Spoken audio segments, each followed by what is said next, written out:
Hey there, this video is about the Cauldron of Sora Katra item upgrading or crafting system that is part of the attack on Stormreach chain. So right now I'm in the back corner of Lord's March Plaza, and you can access this cauldron without having run any of the quests. So this is an item upgrading system that, even though this is an older system, shouldn't be overlooked by newer players. There's some really neat items that can come from this chain, and some really neat things that you can craft, or it's basically just combining a couple of the different weapons and sort of fusing them together to make a better weapon. And I was going to make one, and I thought, well, I'll do a quick video. So it's really easy to do. All you do is you just take two weapons and you put them together, and you need these marks here that you get from the quest. The mark of Balmolesh, marks of Sheshka, and so on and so forth.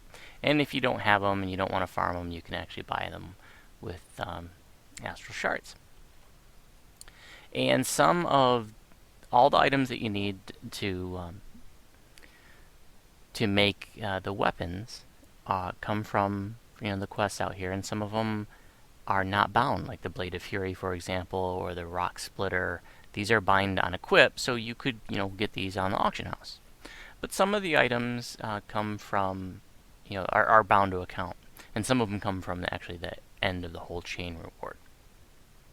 So like Stonedust Handwraps, this comes from the end chest of Eyes of Stone, and then the Staff of Shadow actually comes from the chain end reward. And so those two items by themselves are really cool.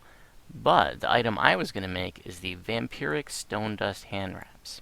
And even by today's standards, these are a pretty nice item. So with these two, I can actually make the Petrifying Shadow Staff as one option. So it's a staff that has Lesser Vampirism, Life Stealing, and a Stone Prism on it.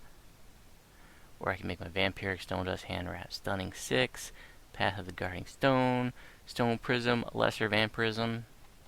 You just stick them both in there, and I'll click that. I'll pull the mark right there out of your bag, and hit Forge. And this is still a favorite among monks.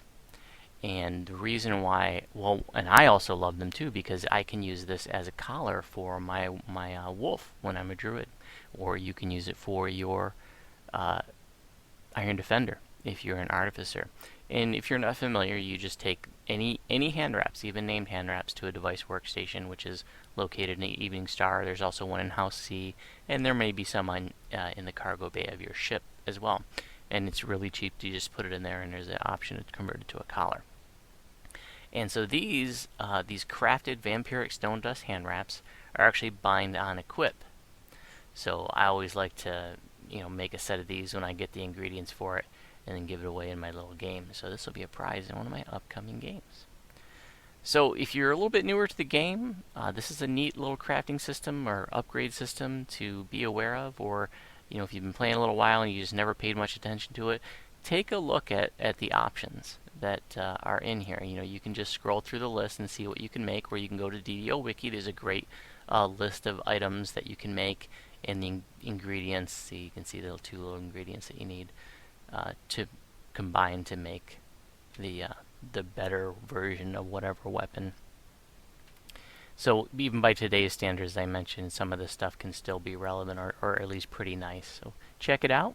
Thanks for watching. If you have any questions about my videos, you can respond on YouTube. And if you happen to be on Saralona, you are welcome to send me a tell.